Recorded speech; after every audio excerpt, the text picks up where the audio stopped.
The diagram shows a shaded square inside a larger square. Calculate the area of the larger square. So we can see that we have a length of 14 here and a length of 3 here. But this length will be the same as this length here.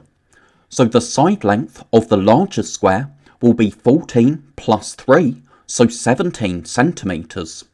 So to work out the area of the larger square, we can multiply 17 by 17, and that gives us 289. So the area of the larger square is 289 centimetres squared. But now we need to find the area of the shaded square. So inside of the larger square, we have a shaded square, and we also have 4 triangles. So if we find the area of the 4 triangles, we can subtract that from the area of the larger square, and that will give us the area of the shaded square. So we can multiply 14 by 3 and then divide by 2, because the formula for the area of a triangle is length times width divided by 2. So that's 21 centimetres squared. So each of these triangles has an area of 21 centimetres squared, and we have 4 triangles inside our larger square. So 4 times 21 is 84, which means that the 4 triangles together have an area of 84 centimetres squared. So we know that the area of the larger square is 289, and if we subtract the area of the triangles, that will give us the area of the shaded square, and 289 minus 84 is 205. So the shaded square has an area of 205 centimetres squared. This is a graph of a firework rocket showing its height at different times. Estimate from the graph for how many seconds the rocket is more than 20 metres above the ground. So we have the height in metres on this side, so we can find 20 metres and draw a line across.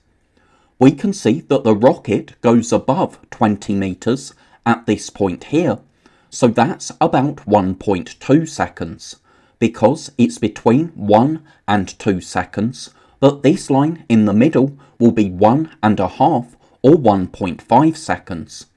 So it goes above 20 metres at about 1.2 seconds, and then it drops down below 20 metres at this point here. So that's about 7.2 seconds, because it's between 7 and 7.5. So we want to know the difference, so we can subtract 7.2 minus 1.2, and that tells us that it was above the ground for 6 seconds. Now estimate from the graph how many metres the rocket falls in the last second of its flight. So the rocket is in the air for between 8 and 9, so that's 8.5 seconds. So the last second of its flight will be between 7.5 and 8.5. So if we find 7.5 and draw a line up, then a line across from where it hits the line on our line graph, we can see that that's between 15 and 20 metres, so 17.5 metres. 17.5 is in the middle of 15 and 20, because the difference between 15 and 20 is 5, and if we divide 5 by 2, we get 2.5. So 2.5 more than 15 is 17.5. The number 7.5 is halfway between 5 and 10. Write in the missing numbers. So first, we need to find the number halfway between 3.8 and 6. So the way to find the number halfway between two numbers is to add up the numbers and then divide by 2. So for this first example, if we add 5 and 10, that's 15, and then when we divide 15 by 2, we get 7.5. So we can add and then divide by 2, and 6 plus 3.8 is 9.8. Then when we divide 9.8 by 2, that gives us 4.9. So 4.9 is halfway between 3.8 and 6. You might spot that if we add 1.1 to 3.8, we get 4.9, and then 4.9 plus 1.1 makes 6. Now we need the number halfway between -2 and 1. So we can add up our numbers, and -2 plus 1 is -1. Because imagine on a number line, if you're at -2, adding 1 means moving 1 to the right, so that would take us to -1. So we need to find half of -1. So that's -0.5. So you can divide negative numbers by 2 or find half of negative numbers as well. So our number is -0.5. To get from -2 to -0.5, you would need to add 1.5, and then if you add 1.5 to 0.5, that will take you to 1, because adding 0.5 will take you to 0, and then adding another 1 will take you to 1. Here are an equilateral triangle and a regular pentagon. Each side of the triangle is 10 centimeters. Each side of the pentagon is d centimeters. The perimeter of the pentagon is 4 centimeters more than the perimeter of the triangle. What number does d represent? Well, first we need to work out the perimeter of the triangle. So remember, the perimeter is the distance around the outside of the shape. And because we have an equilateral triangle, all of our sides are the same length. So all 3 of our sides will be 10 centimeters. So that gives us a perimeter of 30 centimeters. Now the perimeter of the pentagon is 4 centimeters more than the perimeter of the triangle. So that's 4 centimeters more than 30 centimeters. So we know that the pentagon must have a perimeter of 34 centimeters. Now it's a regular pentagon, so all of the sides will be the same length.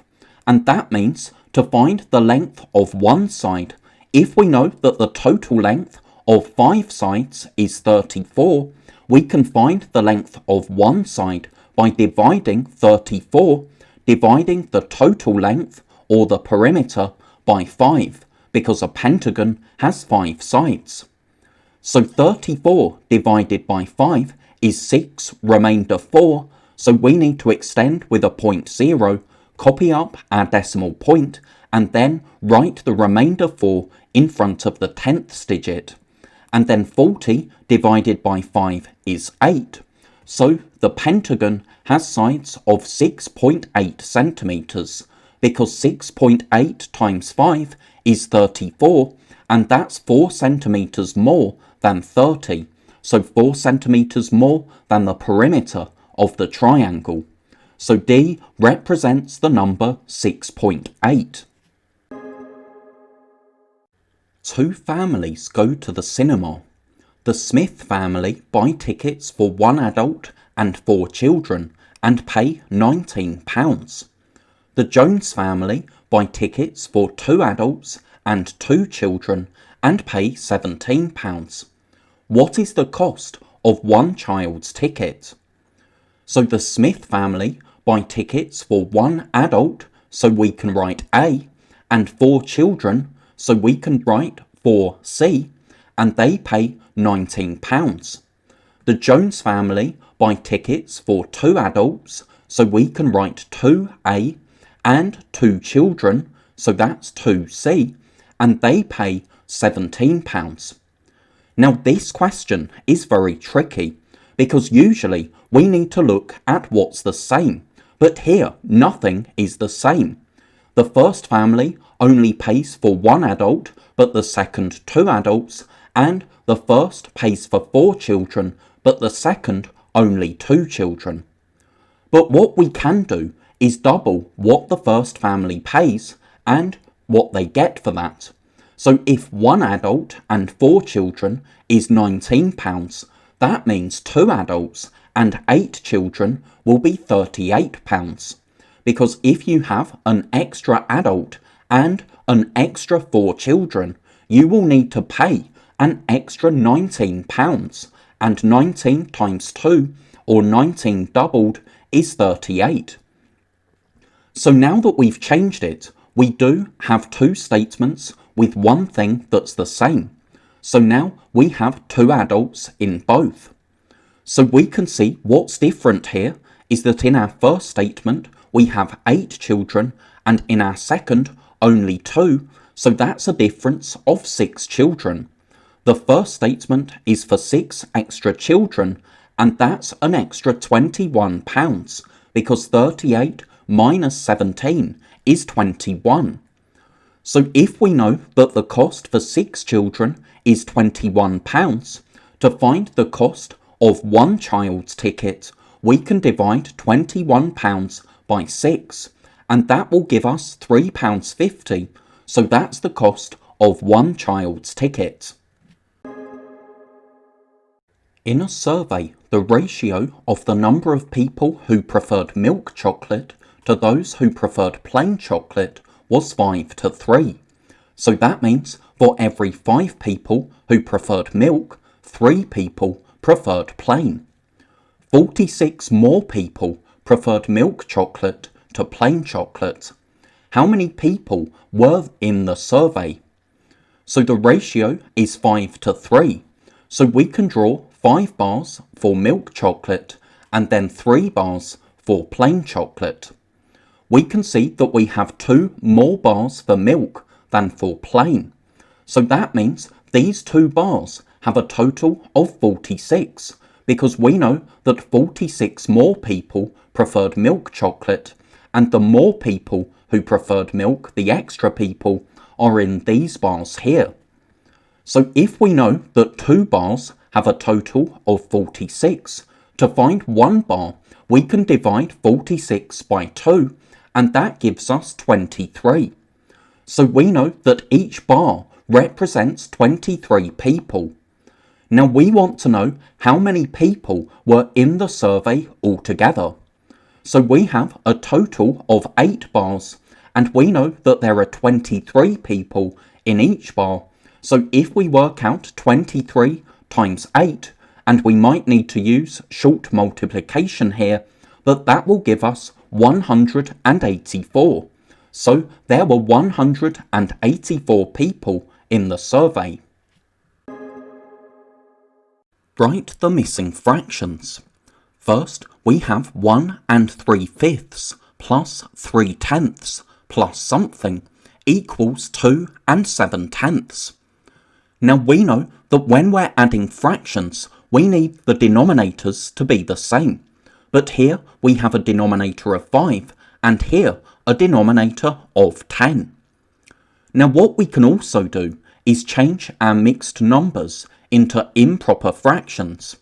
So 1 3/5 is the same as 8/5, because 1 times 5 is 5, plus 3 is 8, and the denominator stays the same. But because we have tenths as our other denominators, we need to change 8/5 into tenths. 5 times 2 is 10, and 8 times 2 is 16. So 1 3/5 is the same as 16/10. Now we also have 2 7/10, so a mixed number, which we can change into an improper fraction. 2 times 10 is 20, plus 7 is 27, and the denominator stays the same. So we have 10 as our denominator, so we can write 10 as the denominator of the fraction that's missing. And now 16 plus 3 plus something is 27. Well, 16 plus 3 is 19 plus 8 is 27. So our fraction is 8/10. Now we could simplify that to 4/5, but in these questions we don't need to simplify fractions to get the mark. So we can just leave our answer as 8/10. Now 2 3/4 plus something minus 1/5 equals 3. So 2 3/4 is the same as 11/4. 2 times 4 is 8 plus 3 is 11. But we have quarters, and then with this denominator here we have 5. And when we're adding or subtracting fractions, the denominators need to be the same. Now 20 is in both the 4 and the 5 times tables, so we can find equivalent fractions with a denominator of 20. 4 times 5 is 20, 11 times 5 is 55, 5 times 4 is 20, 1 times 4 is 4. And we can write 3 as a fraction with a denominator of 20 as well, because remember, a fraction is really a division, and 60 divided by 20 is 3, because 3 times 20 is 60. So now we have 55/20 plus something minus 4/20 is 60/20. So our denominator will be 20, and then we can think before we subtracted the 4 to get 60, we would have had 64. And 55 plus 9 is 64, minus 4 is 60, so our missing fraction is 9/20. Write in the missing numbers. So first, we need to find 30% of 60. Remember, a percentage is a fraction with a denominator of 100, so 30% is the same as 30/100ths. But we can simplify 30/100ths to 3/10 by dividing both the numerator and the denominator by 10. And it's useful to do that because finding 3/10 of 60 is much easier than finding 30/100ths of 60, but it will give the same answer. So to find a fraction of a number, we divide denominator times top. So 60 divided by 10 is 6, times 3 is 18. So 30% of 60 is 18. But now 30% of what number is 60? Well, we've seen that 30% is the same as 3/10. So we have 3/10 of a number is 60. Now normally, to find a fraction of a number, we divide denominator times top. But here, because it's a missing number problem, we need to use the inverse, or do the opposite. So instead of dividing by the denominator, we can divide by the numerator, and 60 divided by 3 is 20, and then we can multiply by the denominator, and 20 times 10 is 200. So our missing number is 200, and that makes sense because 200 divided by 10 is 20, times 3 is 60. Write the number 4,044,044 in figures. So figures means the same as digits. And to write a number in digits, we can read the number up to the word million. We have 4 million, so we can write 4 and then a comma. Then we read the number up to the word thousand. We have 44,000, but we need to use 3 digits to write 44, so we need to write 0 for 4.